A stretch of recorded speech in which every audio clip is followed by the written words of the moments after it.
Entonces, el peruano, en promedio, en comparación con otros países latinoamericanos, está por un poco más del promedio de populismo. Ya, por encima de Chile y de Costa Rica, por ejemplo, pero todavía por debajo de Brasil y de Honduras, para tener como dos referentes. Bueno, Carlos Meléndez está con nosotros, él es politólogo y ha escrito un libro bastante interesante que creo que es pues propio, ¿no es cierto?, de estas circunstancias. Se llama Populistas y aquí hay una pregunta que espero él me la pueda contestar. Dice lo siguiente: ¿cuán populistas somos los peruanos? Y la otra que ¿es el populismo el verdadero denominador común de nuestros principales líderes políticos? ¿Cómo estás, Carlos? Bienvenido a Exitosa. Y por haber leído el libro. Sí, sí, justamente aquí lo tengo en la mano. Además, lo tengo bastante marcado respecto a algunos casos que tú has señalado, sobre todo en la última elección. Has tenido casos que has observado y has tomado en consideración para trasladarlos en estos comentarios que haces tú respecto a nuestra situación. La pregunta es una sola, pues, ¿cuán populistas somos nosotros? Porque creo que de eso hay bastante que decir. Primero definamos el populismo, que es lo que hago en el primer capítulo del libro, ¿no? Es una suerte de dos ideas fuerza, donde hay una división maniquea del mundo. Aquellas personas que pensamos que hay una división dicotómica del mundo entre una élite que es corrupta y un pueblo que es puro. Es un reduccionismo que mucha gente piensa que existe, esta confrontación que lo vemos todos los días en realidad. Y por otro lado, que lo que se tiene que hacer, se tiene que gobernar, y lo que es democrático es hacer lo que el pueblo manda, la soberanía popular. Esas dos ideas fuerza es lo que constituye algo así como una, entre comillas, ideología populista. Es lo que y comparten gente de izquierda, gente de derecho, gente de centro, gente conservadora, incluso gente progresista. Y en ese sentido lo que he hecho es utilizar instrumentos en encuestas de opinión pública, de representatividad nacional, y hacer una primera medición de populismo en el Perú, comparado además con otros países de América Latina donde se realizó la misma medición. Entonces, el peruano, en promedio, en comparación con otros países latinoamericanos, está por un poco más del promedio de populismo. Ya, por encima de Chile y de Costa Rica, por ejemplo, pero todavía por debajo de Brasil y de Honduras, para tener como dos referentes, ¿no? Estos indicadores sobre todo funcionan cuando lo vemos en perspectiva comparada. Pero claro, nuestro populismo es distinto al que sucede en otros países, porque en el caso peruano, y eso ya lo explico en el capítulo 2, se origina mucho en la sociedad informalizada que tenemos. A eso voy justamente, porque pareciera que nosotros somos algo así como que amantes, ¿no es cierto?, de lo que podría considerarse el populismo reaccionario, ¿no? Bueno, hay situaciones en las que, por ejemplo, se exigen cosas, ¿no?, en función al momento, a la coyuntura, al contexto que se van presentando las cosas. Ahora estamos enfrentando una crisis económica bastante fuerte y ya tú estás viendo pues exactamente cómo es que reaccionan las autoridades, ¿no?, en el hecho de tomar medidas, ¿no?, tanto el gobierno como el propio Congreso, cómo es que se van ellos en cierta manera conjugando, cómo es que se van alineando para responder a estas necesidades de la población. Así es, y el populismo en ese sentido no se reduce solamente a la medida económica, sino a la identificación del culpable, ¿no? O sea, en una política populista desde el punto de vista político, no solamente importa cuánto dinero distribuyes, cuánto clientelismo haces o cuán irresponsable eres en la administración de la economía, sino quién es el culpable. Entonces, siempre la idea de buscar un culpable, ya sea la élite, ya sea un grupo empresarial, ya sean monopolios, siempre esta idea de fondo de encontrar quiénes son los responsables, y siempre en un sector de la élite, ya sea económica, social, cultural, es parte del discurso populista, ¿no? Este libro es bastante interesante porque, claro, tú haces un análisis respecto a nuestros líderes, que creo que también ahí hay un serio problema, ¿no?, que actúan en función a determinadas características, ¿no? Y haces una evaluación de, por ejemplo, lo que fueron las elecciones anteriores, cómo es que reaccionó Verónica Mendoza, cómo es que reaccionó Rafael López Aliaga, George Forsyth, cuáles son sus principales características. Y es como que hay populismo para todos los gustos, ¿no? Tal cual. Lo que vimos es durante la campaña electoral del 2021 a muchos candidatos presidenciales ensayar discursos populistas efectivamente para todos los gustos.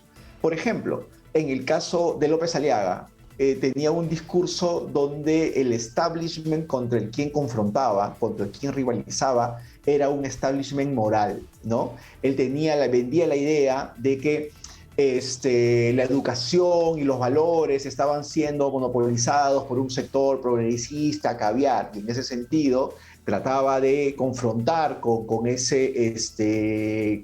élite, ¿no? Era un populismo más en lo moral, por decirlo de un modo.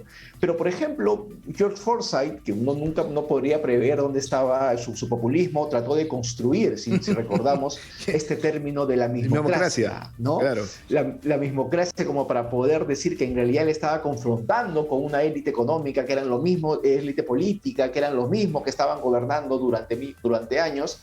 Y claro, si uno veía su equipo de gobierno, digamos que también pertenecían a este concepto que él quería acuñar, que era el de la mismocracia.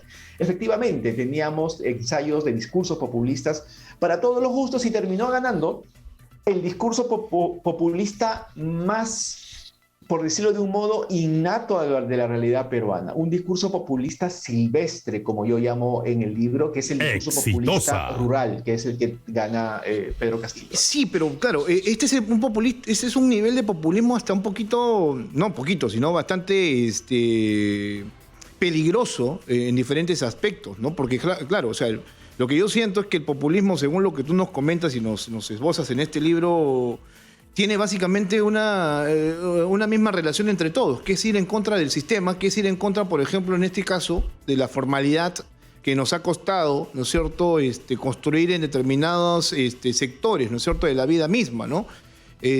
Claro, se es más populista en función de lo que demanda la gente, pero lo que demanda la gente finalmente a veces no es lo correcto, ¿no? Y ya estamos viendo qué es lo que está pasando en el sentido estricto de, por ejemplo, la destrucción de la institucionalidad que nos ha costado, por ejemplo, construir. Sí, porque lamentablemente en el Perú predomina una idea de democracia mayoritaria, que es la dictadura de la mayoría finalmente, ¿no? Con 50 más 1 de los votos ganas y tienes el derecho y el mandato para hacer todo lo que tú quieres. Y eso es lo que lamentablemente predomina en la mayoría de posiciones políticas. Cuando la democracia no solamente puede entenderse como el gobierno de la mayoría, sino como el gobierno de todos, ¿no? Donde incluso estén representados grupos minoritarios, donde estén representados grupos marginales. Es decir, cómo pensamos la democracia más como concertación y no como imposición. Claro. Y esto es lo que lleva precisamente a que de izquierda a derecha se busca siempre confrontar, ¿no? Claro, pero es que eso nos puede llevar, por ejemplo, a una situación bastante llamativa, que en otros aspectos se llama la dictadura de la democracia, que es la oclocracia, ¿no? Que ya es obviamente el exceso de las necesidades, ¿no?, de la población que te llevan a cambiar. Tampoco es que un gobernante tendría que llevarse de esa manera o conducirse en función de lo que el pueblo pide o solicita, ¿no es cierto? Bueno, este gobierno está pues prácticamente en este momento llevando a cabo políticas de supervivencia que podrían tener ciertas características en ese aspecto, ¿no?, de ser llevada por lo que la gente demanda, que es lo que estamos viendo, ¿no es cierto?, que se está atendiendo a sectores informales, ¿no?, y se está trabajando en función a ellos. Sí, porque efectivamente en situaciones de crisis no solamente hay que hacer lo que la mayoría demanda, sino hay que tomar decisiones técnicas, decisiones de especialistas, decisiones mesuradas. Entonces, creo que todo este debate, por ejemplo, por lo del IGB, la reducción del IGB en algunos productos, demuestra justamente eso, ¿no? La presión popular para que los costos de algunos alimentos no sigan subiendo o por lo menos tengan algún tipo de que se pueda detener este incremento, pero claro, cuando uno se da cuenta que es una sociedad altamente informalizada, donde estos productos no pagan IGB porque no se entregan boleta cuando una señora compra un pollo en el mercado o en la tienda de la esquina, ¿dónde está la reducción del IGB, no? ¿Dónde está la reducción del IGB en los huevos, por ejemplo, que uno compra todos los días? Entonces, claro, ahí uno se da cuenta que por presión de la población se toman medidas que uno dice, ok, ya con esto se solucionan los problemas, pero no está ese criterio técnico que forma parte de la responsabilidad de los gobernantes, ¿no? Carlos, tu libro es bastante interesante, yo sí lo recomiendo, creo que a las personas que le interesa saber exactamente cómo es que se toman decisiones y cómo es que se presentan nuestros líderes, es importante que lo lean. Me queda muy poco tiempo en realidad y es importante también quiero tenerte para poder comentar algunos temas que se van presentando, al menos yo tengo dos que son importantes. Estamos saliendo de la Semana Santa y posiblemente la que venga, ¿no? Traerá sorpresas respecto al cambio de gabinete en el país. Yo no sé si esto sea realmente una solución para el gobierno de Pedro Castillo. ¿Cómo lo ves en ese aspecto? No va a ser una solución porque más allá de cambio de nombres, lo que vamos a ver en el presidente, no veo ninguna novedad al respecto, es mantener esta suerte de cuoteo de diversas fuerzas políticas, ¿no? Él como un líder sindical tiene que siempre responder a este cuoteo y esta distribución por coaliciones de diferentes grupos, tanto políticos como sindicales. Y yo creo que en ese sentido vamos a mantener, el presidente, cualquier decisión que tome, va a seguir en ese rumbo, ¿no? Pero ahora tienes un actor completamente distinto. No sé si tanto en realidad, que es la iglesia. No sé si has tenido conocimiento de que Sí, claro. Monseñor Barreto está exigiéndole al presidente cambios. Incluso ha salido luego de una reunión a señalar que eso se va a dar. Y entonces hay unas críticas directas a la iglesia, como la de Vladimir Cerrón, que está señalando que posiblemente se produzca un golpe eclesiástico, ¿no?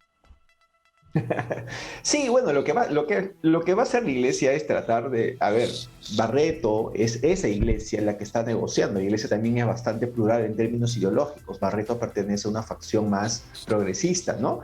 Entonces supongo que veremos pues algún sector progres, sector relacionado con la iglesia dentro de la nueva distribución del gabinete, pero la verdad yo dudo de lo que el mismo Barreto dijo, que iban a haber cambios radicales. En este gobierno es muy raro que hayan giros de cambios radicales, tanto por el amateurismo del presidente como por los compromisos políticos que tiene con diferentes sectores, ¿no?